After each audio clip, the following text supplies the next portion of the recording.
پہلے زمانے میں جوائنٹ فیملی ہوا کرتی تھی، بچوں کی پرورش محبت میں ہوا کرتی تھی، کبھی دادی کا پیار، کبھی پھپھو کی محبت، کبھی چاچو کا لاڈ تو کبھی دادا کی باتیں۔ ماں مصروف ہوتی تو دادی گود میں اٹھا لیتی، بچے کو پرانے رسم و رواج سے تیل سے مالش کرتی، بچہ روتا تو ماں تڑپ جاتی۔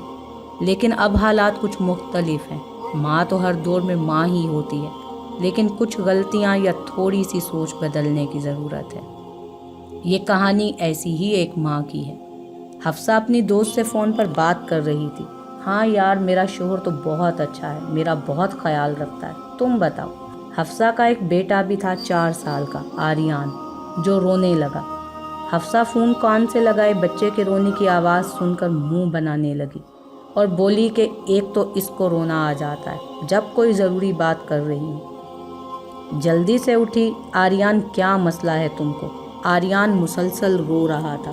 گود میں اٹھایا، یا خدایا، ابھی میں نے پیمپر بدلا تھا، پیمپر گیلا ہوتے ہی رونا شروع کر دیتا ہے یہ بچہ، صبر نہیں کرتا۔ آریان کو بھوک لگ رہی تھی، ایک کیلا ہاتھ میں تھمایا اور گھر کے کام کرنے لگی۔ آریان نے سارے کپڑے خراب کر لیے۔ حفصہ گھر کے کام ختم کر کے آریان کے پاس آئی، سر پہ ہاتھ رکھ لیا۔ اف میرے خدایا، آریان کو ڈانٹنے لگی، تم نے میری زندگی جہنم بنا دیا، قسم سے کیا کروں تمہارا۔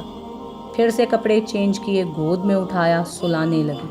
سو جا، مجھے کھانا بنانا ہے۔ آریان تھا کہ سونے کا نام ہی نہیں لے رہا تھا، اپنی دنیا میں مست کھیل رہا تھا۔ حفصہ ڈانٹتی تو ننھے سے ہاتھوں کو ہلاتا، چھوٹے چھوٹے دانت نکال کر ہنسنے لگتا۔ حفصہ نے غصے سے بیڈ پہ لٹایا اور موبائل پہ کارٹون لگا دیے۔ آریان کارٹون دیکھنے لگا۔ حفصہ نے پہلی بار محسوس کیا، یہ تو کمال ہو گیا۔ 1 گھنٹہ گزر گیا، آریان نہ فیڈ کے لیے رویا اور نہ تنگ کیا۔ یہ تو بہت اچھا حل مل گیا، موبائل سامنے رکھ دو اور وہ کارٹون دیکھتا رہے۔ شوہر گھر آیا، حفصہ کو آواز دی، کہاں ہو یار؟ حفصہ پاس آئی، جی آ گئے آپ؟ شوہر نے سوالیہ نظروں سے پوچھا، میرا دل کا سکون کہاں ہے؟ میرا شہزادہ سو گیا کیا؟ حفصہ آہستہ سے بولی، وہ موبائل پر کارٹون دیکھ رہا ہے۔ ساجد مسکرایا اور بولا، ارے واہ، کیا بات ہے، آج تو بڑا خاموش ہے۔ حفصہ شکر ادا کرنے لگی، اللہ پاک تیرا لاکھ لاکھ شکر ہے، نہیں تو میری تو جان سولی پہ لٹکائے رکھتا تھا۔ اچھا سنیں جی، کل امی کے گھر جانا ہے میں نے۔ ساجد آہستہ سے بولا، موسم تھوڑا چینج ہونے دو پھر چلی جانا۔ حفصہ پیار سے بولی، نہیں کل ہی جانا ہے۔ امی کے گھر چلی گئی۔ اب وہاں صبح فیڈ بوتل میں ڈال کر پلا دیا اور موبائل دے کر لٹا دیا۔ دن کے 12 بج گئے۔ اپنی بہنوں کے ساتھ شاپنگ کرنے چلی گئی، بہت خوش تھی، شکر اللہ کا آریان کو ساتھ نہیں لانا پڑا، نہیں تو اسے کہاں شاپنگ کرنے دینی تھی اس نے۔ آریان جب کافی وقت گزر گیا، بھوک بھی لگ گئی تھی، پیمپر بھی بدلنے والا تھا، رونے لگا۔ اب حفصہ تو بڑے آرام سے بازار میں گھوم رہی تھی، خود کو آزاد محسوس کر رہی تھی۔ آریان کو اس کی چھوٹی خالہ نے گود میں اٹھایا، جی کتنا گندا ہے آریان، خود آ کر تیری ماما پیمپر چینج کرے گی، یہ لو کارٹون دیکھو۔ آریان تھا کہ روئے چلا جا رہا تھا، رو رو کر برا حال ہو گیا تھا۔ چھوٹی بہن نے کال کی، حفصہ آپ کے گھر آ جاؤ، آریان بہت رو رہا ہے۔ حفصہ آہستہ سے بولی، فریج میں دودھ پڑا ہے، گرم کر کے پلا دو، مجھے تھوڑا وقت لگے گا۔ آریان تو ماں کو تلاش کر رہا تھا، لیکن ماں اپنی شاپنگ میں مگن تھی۔ نانی نے گود میں اٹھایا، آریان کہاں چپ ہوتا، رو رو کر آخرکار سو گیا۔ حفصہ گھر واپس آئی تو آریان سو رہا تھا۔ ماں نے ڈانٹا، کچھ شرم کر، تیرا چھوٹا سا بچہ ہے، اس کو چھوڑ کر سارا دن بازار گھومتی رہی، دیکھو اس کو بخار ہو گیا ہے۔ حفصہ چلا کر بولی، امی کیا ہے، آپ لوگوں سے ایک دن نہیں سنبھالا گیا بچہ، اور مجھے دیکھو میری کیا حالت ہوتی ہوگی۔ ماں سمجھانے لگی کہ حفصہ تم ماں ہو، اور بچے ماں کی آغوش میں ہی سکون محسوس کرتے ہیں۔ حفصہ آریان کو گود میں لیے بولی کہ امی آپ کو نہیں پتا یہ کتنا تنگ کرتا ہے۔ دوسرے دن گھر واپس آ گئی۔ آریان آہستہ آہستہ چلتے ہوئے پورے کمرے میں گند ڈال دیا، کبھی کوئی چیز پھینک رہا، کبھی کسی چیز کو کھینچ رہا۔ بچہ تھا، اسے کیا علم کہ نقصان والی چیز کیا ہے اور فائدے والی کیا۔ حفصہ نے دودھ کا مگ رکھا تھا، آریان نے وہ بھی گرا دیا۔ جب حفصہ نے دیکھا، چلانے لگی، آریان کو 1-2 تھپڑ بھی مار دیے، تم نے میری زندگی جہنم بنا رکھی ہے آریان۔ آریان رونے لگا۔ حفصہ غصے میں بولی، روتا رہے آج۔ رات کو آریان کو بخار ہو گیا۔ ساجد سو رہا تھا۔ آریان کے پیٹ میں شدید درد ہو رہا تھا۔ وہ رونے لگا۔ حفصہ نے ساجد کو آواز دی، اسے گود میں اٹھا کر میں تھک گئی ہوں۔ ساجد چلا کر بولا، تم کو پتہ ہونا چاہیے تھا نا کہ بچہ ٹھیک نہیں، ٹائم پہ بتاتی، ڈاکٹر کے پاس لے جاتا، لیکن تم کو اپنا فیوریٹ ڈرامہ دیکھنا ہوتا ہے، اپنی دوستوں سے باتیں کرنا ہوتی ہیں۔ حفصہ چلا کر بولی، میں نے کہا تھا پیدا کرنے کے لیے، میں تو ابھی 5 سال تک بچے کا نہ سوچتی، میرے لیے سزا بنا دیا، خود آرام سے سو جاتے ہو اور میں دن رات مرتی ہوں۔ آریان کو جھنجھوڑ کر بولی، چپ ہو جا، اللہ کا واسطہ ہے، میرا سر پھٹ رہا ہے۔ رات کے 2 بج رہے تھے۔ ساجد بھی حفصہ پر غصہ کر رہا تھا۔ ساجد پیار سے بولا، حفصہ تم ماں ہو، تمہارا رویہ کیسا ہے اپنے بچے کے ساتھ؟ حفصہ چپ ہو گئی۔ کچھ دن گزرے، محلے میں ایک لڑکے اور لڑکی کا ایکسیڈنٹ ہوا۔ وہ دونوں مر گئے۔ ان کا ایک ہی بچہ تھا۔ مرنے والے لڑکا لڑکی کا کوئی رشتہ دار بھی نہیں تھا جو بچے کو سنبھال سکتا، تو پولیس نے فیصلہ کیا کہ بچہ کسی یتیم خانے کے حوالے کیا جائے۔ بچہ بہت پیارا تھا۔ پولیس نے بچہ یتیم خانے کے انتظامیہ کے حوالے کر دیا، لیکن قانونی کارروائی کے تحت محلے کی کوئی 4 عورتوں کی گواہی چاہیے تھی۔ حفصہ کو بھی گواہ کے لیے جانا پڑا کیونکہ ہمسائی تھی۔ حفصہ اپنے بیٹے آریان کو اس کے باپ کے پاس چھوڑ کر گواہی کے لیے چلی گئی۔ حفصہ یتیم خانے پہنچی، دیکھا وہاں بہت سے بچے تھے جو بالکل سکون اور شانتی سے لیٹے تھے۔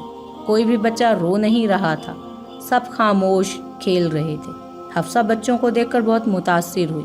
واہ ماشاءاللہ، کتنے اچھے بچے ہیں، سب کتنے آرام اور پیار سے کھیل رہے ہیں، کچھ سو رہے ہیں، اور میرا آریان، اللہ معاف کرے، آسمان سر پر اٹھا لیتا ہے۔ دل میں خیال آیا، کیوں نہ اس بچے سنبھالنے والی ایک نرس سے پوچھوں، یہ کیا کرتے ہیں بچوں کے ساتھ کہ اتنے خاموش اور چپ چاپ رہتے ہیں، کوئی بچہ بھی نہیں روتا اور تنگ نہیں کرتا۔ نرس سے پوچھا تو نرس مسکرانے لگی۔ نرس نے پوچھا، کیا آپ بھی ماں ہیں؟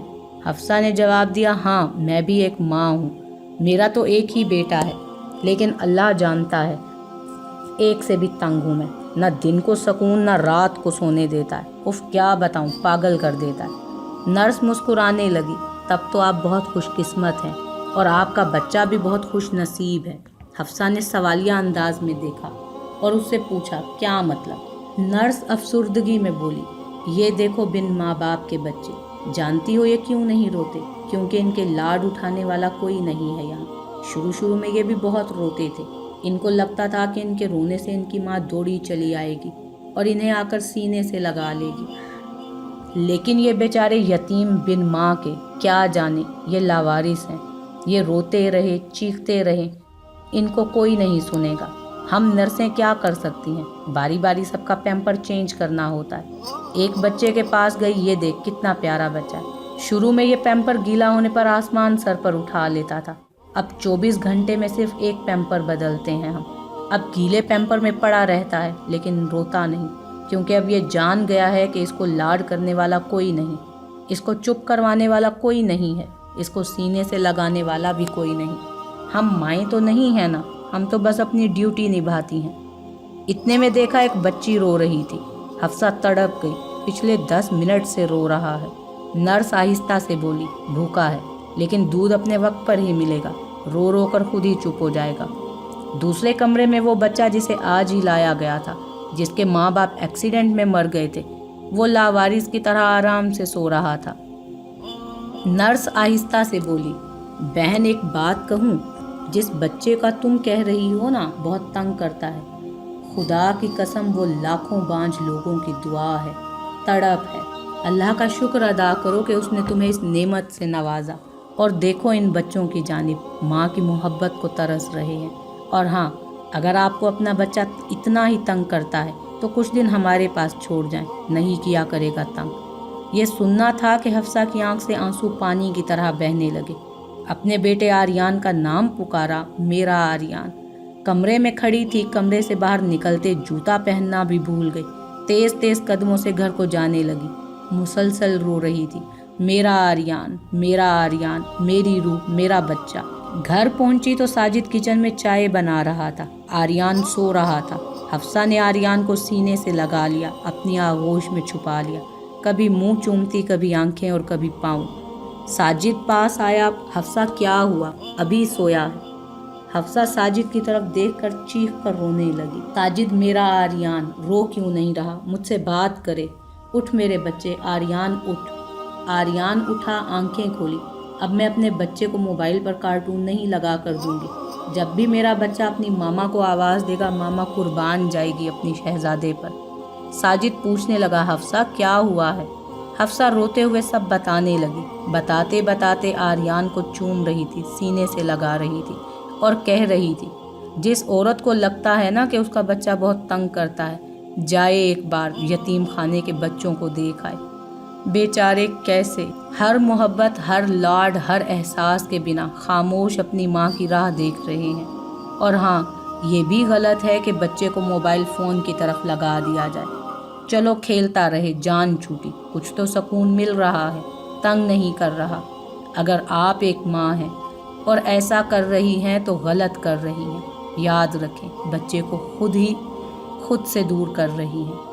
آج تم بھی موبائل پہ لگا کر خود کو آزاد سمجھ رہی ہو تو کل کو تمہارا خیال بھی وہ ایسے ہی رکھے گا. اور کیا فرق ہے پھر سگی ماں اور یتیم خانے کے لوگوں میں؟ وہ جان چھڑوانے کے لیے ایک بند کمرے میں رونے کے لیے چھوڑ دیتے ہیں اور تم جان چھڑوانے کے لیے موبائل پر کارٹون لگا کر دے دیتی ہو. آپ کی اس لاپرواہی سے بچہ پروان چڑھنے سے پہلے ہی نفسیاتی ہو جاتا ہے.